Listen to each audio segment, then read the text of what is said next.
क्या हिंदुओं के लिए अब बांग्लादेश में जिंदगी थोड़ी बेहतर हो सकती है? क्या भारत और बांग्लादेश के रिश्तों को एक नई उड़ान मिलने वाली है? क्या भारत अब शेख हसीना को बांग्लादेश को वापस सौंपने वाला है? और कैसे आजादी के बाद पहली बार ढाका में एक हिंदू सांसद की जबरदस्त जीत हो जाती है? बातें सब पर करेंगे, लेकिन उससे पहले आप मानिए चाहे मत मानिए, लेकिन पीएम मोदी की फॉरेन डिप्लोमेसी, जो कि मैं बार बार कहता हूं, एक बार फिर से उसने कमाल कर दिया है दोस्त।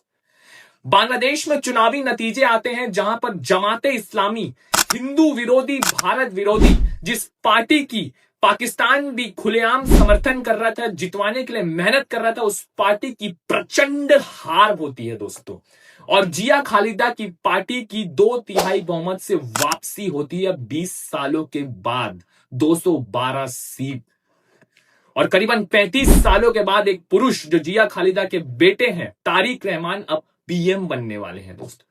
जमाते इस्लामी और पाकिस्तान का कनेक्शन दोस्तों बहुत पुराना है। जब 1971 में बांग्लादेशी अपनी आजादी की लड़ाई लड़ रहे थे, तो यही जमाते इस्लामी पार्टी पाकिस्तान की तरफ से लड़ाई लड़ रही थी, अपने ही भाइयों को ये मार रही थी। और इसी वजह से पाकिस्तान चाहता था कि ये कट्टरपंथी सरकार आए और ये इसे चला सके। और दोस्तों, ढाका में जहां हिंदू माइनॉरिटी है, 10% है, वहीं पर बीएनपी ज्ञानेश्वर चंद्र रॉय को उतारती है और उनकी एक बहुत बड़ी जीत होती है। और ऐसा पहली बार होता है कि ढाका में कोई हिंदू सांसद जीत कर आता है।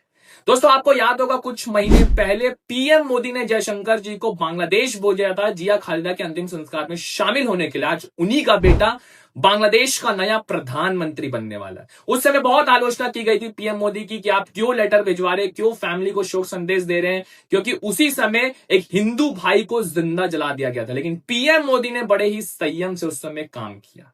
दूसरी तरफ जब बीएनपी अपना राष्ट्र अध्यक्ष चुनने के लिए जाती है, तो उससे पहले वो भारतीय राजदूत प्रणय वर्मा के साथ तारिक रहमान एक मीटिंग करते हैं बांग्लादेश के आगामी चुनाव और भारत के रिश्तों को लेकर। ये दोनों ऐसे वाक्य पीएम मोदी की बेहतरीन कूटनीति बताता है कि पीएम मोदी कितने संयम से फॉरेन पॉलिसी को डील करते हैं। कल बधाई दिया उन्होंने, उसके बाद बीएनपी ने भी रिएक्ट किया कि हम दोनों देशों को रिश्तों को सुधारना चाहते हैं और सभी रिलीजन का हम सम्मान करेंगे। गौर फरमाइएगा दोस्तों, आज भारत देश बीएनपी पार्टी के साथ खड़ा हुआ दिखता है और जितने भी बांग्लादेशी हिंदू, उन्होंने भी भर भर कर एक तरफा बीएनपी को सपोर्ट किया, वोटिंग की। लेकिन पुराना इतिहास बीएनपी का 2001 का कुछ उतना अच्छा नहीं है। लेकिन इन्होंने जो वादे किए हैं मैनिफेस्टो में अल्पसंख्यकों के लिए, एक हम उम्मीद उनसे कर सकते हैं कि आने वाले दिनों में अगर हिंदुओं पर अत्याचार होता है तो ये कड़ी कार्रवाई करेंगे और एक मैसेज, स्ट्रॉन्ग मैसेज पूरे वर्ल्ड को देंगे।